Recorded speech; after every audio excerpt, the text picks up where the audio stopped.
ہم اپنا آج کا سبق شروع کرتے ہیں۔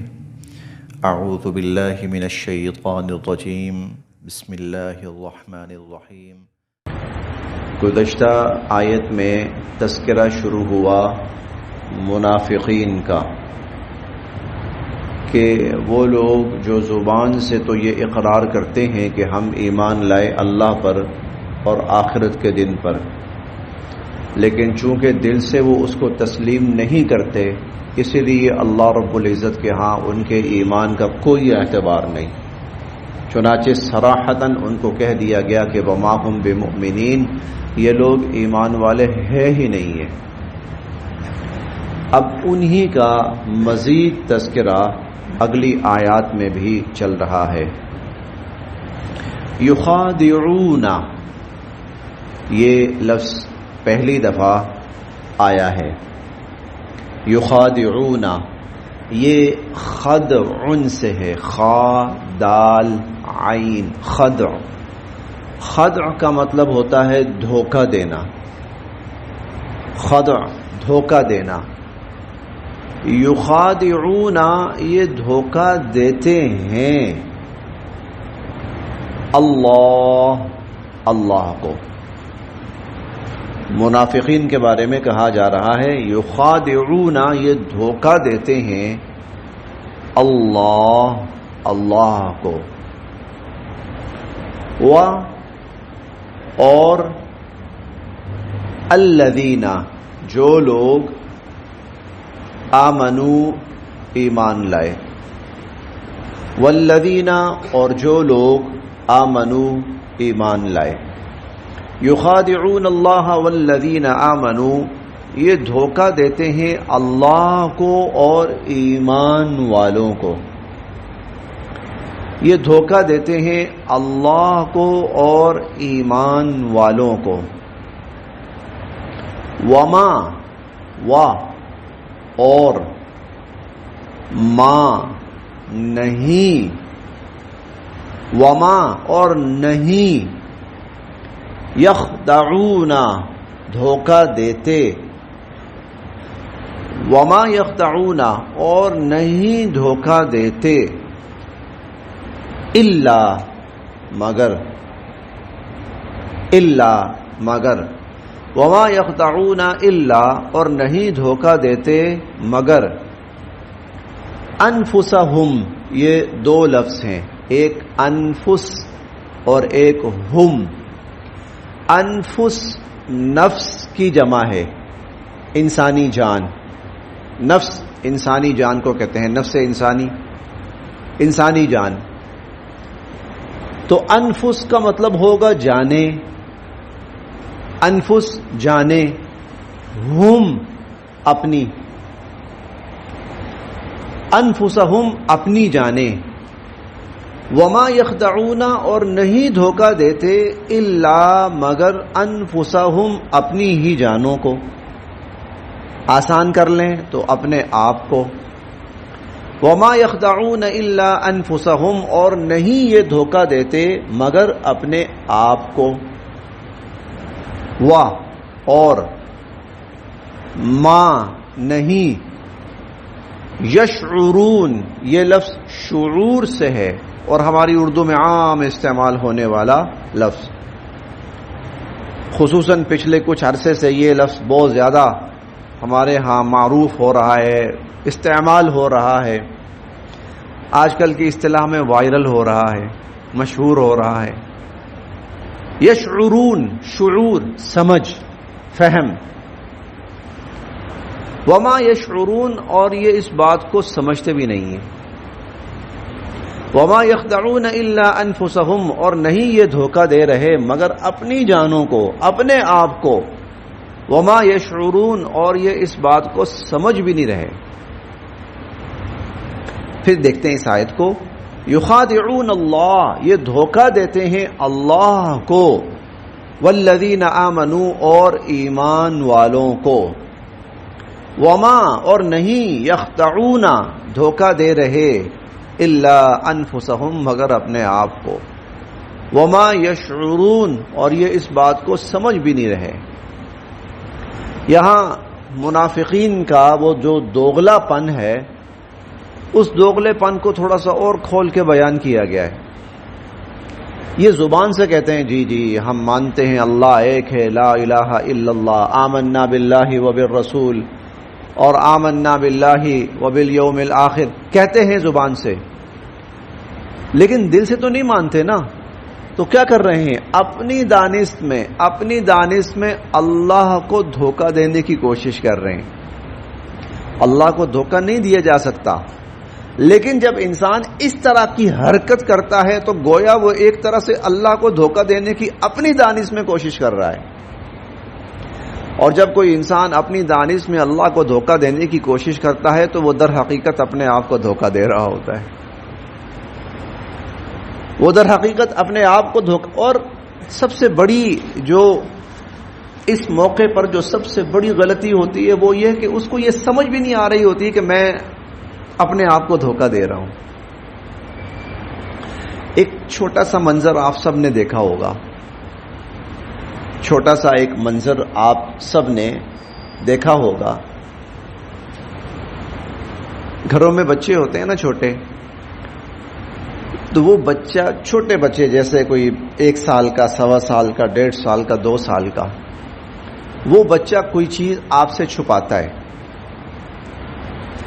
اپنی دانش میں یہ سمجھ رہا ہوتا ہے کہ باپ ہے یا بھائی ہے یا والدہ ہے، ان کو نہیں پتا کہ میں نے یہ چیز چھپائی ہوئی ہے، اپنی دانش میں یہ سمجھ رہا ہوتا ہے، حالانکہ باپ کو تو پتا ہے یہ کیا حرکت کر رہا ہے، یہ بچہ کیا شرارت کر رہا ہے۔ بچہ چھوٹا ہے، ابھی ناسمجھ ہے، اور اس کو یہ بھی سمجھ نہیں ہے، ابھی بچے کو یہ بھی سمجھ نہیں ہے کہ میں ماں باپ کو دھوکہ نہیں دے رہا، ماں باپ سے نہیں چھپا رہا، بلکہ یہ دھوکہ مجھے مل رہا ہے، لیکن اس کو سمجھ ہی نہیں ہے ابھی۔ وہ یہ سمجھ رہا ہے کہ میں ماں باپ کو دھوکہ دے رہا ہوں اور میں ماں باپ سے چیز چھپا رہا ہوں۔ منافقین کا یہ حال تھا، وہ یہ سمجھتے ہیں کہ یہ جو حرکت ہم کر رہے ہیں نا، کسی کو پتہ نہیں چلے گا، کسی کو پتہ نہیں چلے گا، وہ ہم اپنی ان حرکتوں میں ایسے ہی کامیاب رہیں گے، سب کی آنکھوں میں دھول جھونکتے رہیں گے۔ اللہ تعالیٰ فرما رہے ہیں نہیں، کسی اور کی آنکھوں میں دھول نہیں جھونک رہے، یہ اپنی آنکھوں میں دھول جھونک رہے ہیں، یہ اپنی آنکھوں میں دھول، یخادعون اللہ، اپنی دانش میں اللہ کو دھوکہ دینے کی کوشش کر رہے ہیں، والذین آمنوا، اور ایمان والوں کو دھوکہ دینے کی کوشش کر رہے ہیں، وما یخدعون، حالانکہ یہ نہیں دھوکہ دے رہے، الا انفسہم، مگر اپنے آپ کو۔ اور اس کو اگر ہم اس جملے کو اور سلیس کر لیں، آسان کر لیں، تو وما یخدعون الا انفسہم، صرف و صرف اپنے آپ کو دھوکہ دے رہے، وما یشعرون، اور اس بات کو سمجھ بھی نہیں رہے۔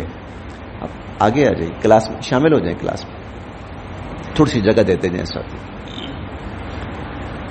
فی قلوبہم، یہ ہم نے گزشتہ سبق میں پڑھا ہے یہ لفظ، اگر میں ترجمہ نہ بھی کروں تو میرا خیال ہے اب سب ساتھیوں کو اس کا ترجمہ آتا ہوگا۔ فی میں قلوب، دلوں، ہم ان کے، منافقین کے، فی قلوبہم ان کے دلوں میں، منافقین کے دلوں میں، مرض، اردو کا عام استعمال ہونے والا لفظ مرض، بیماری، فی قلوبہم مرض، ان کے دلوں میں بیماری ہے،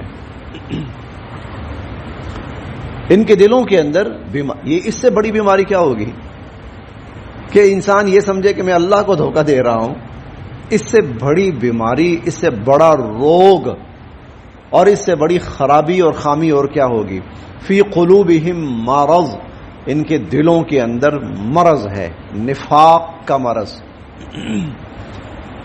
فزادہ، پس زیادہ، اردو میں استعمال ہونے والا عام لفظ زیادہ، مزید، زائد، یہ وہی لفظ ہے۔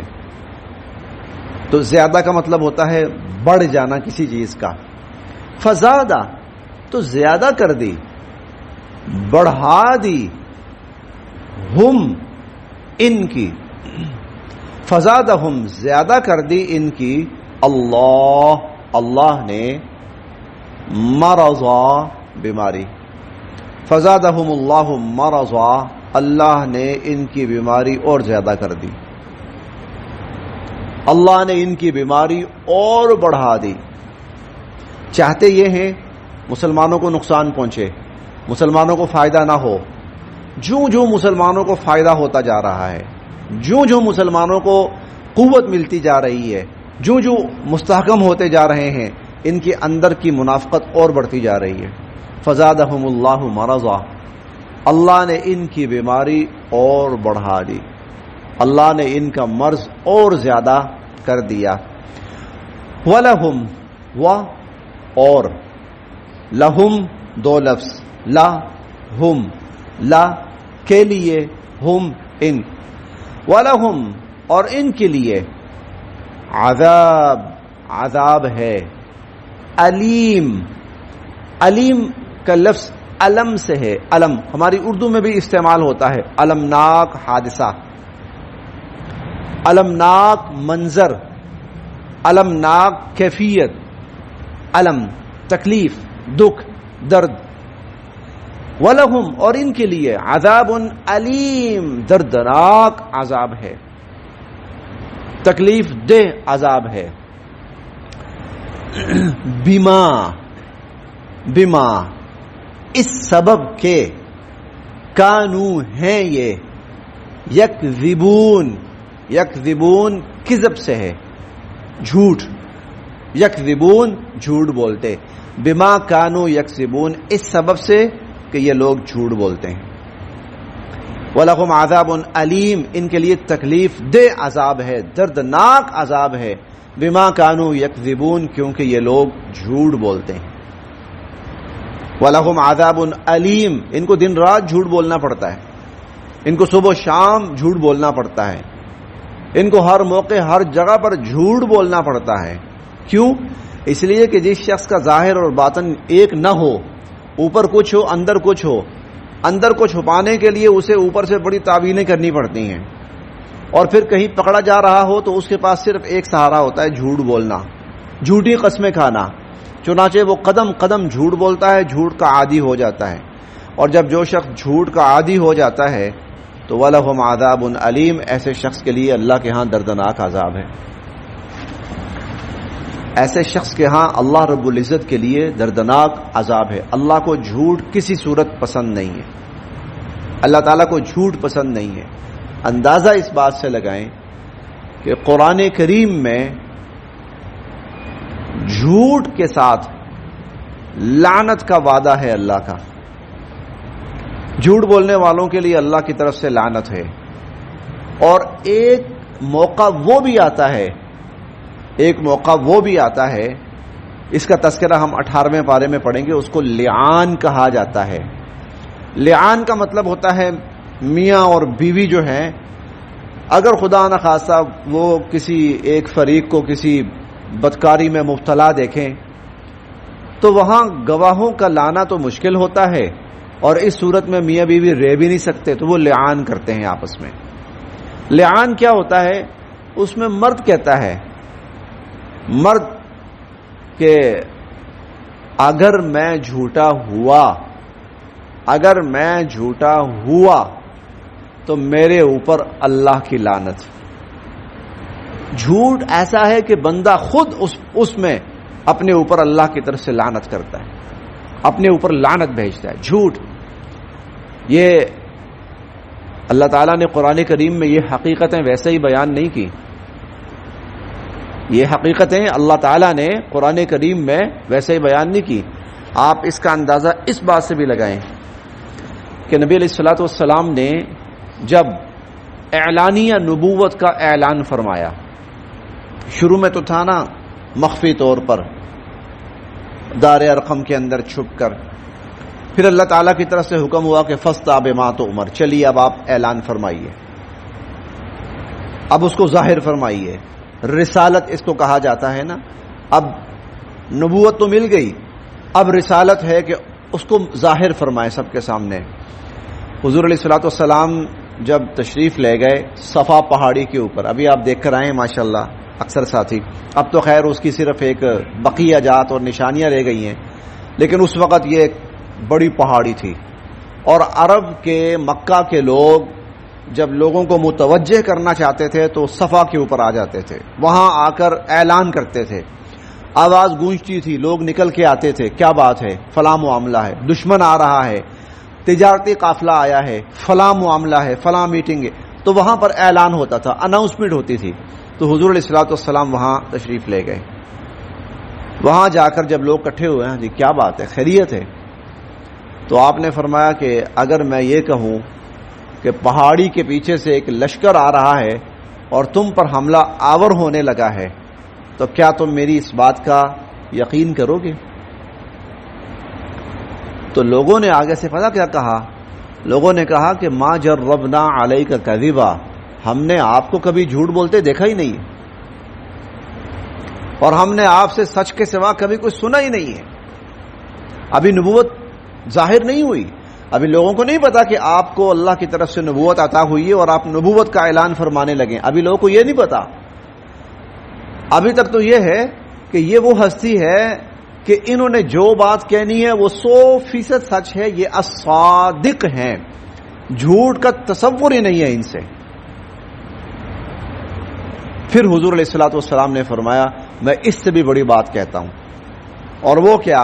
قولوا لا الہ الا اللہ تفلحوا، تم لا الہ الا اللہ کا اقرار کر لو، کامیاب ہو جاؤ گے۔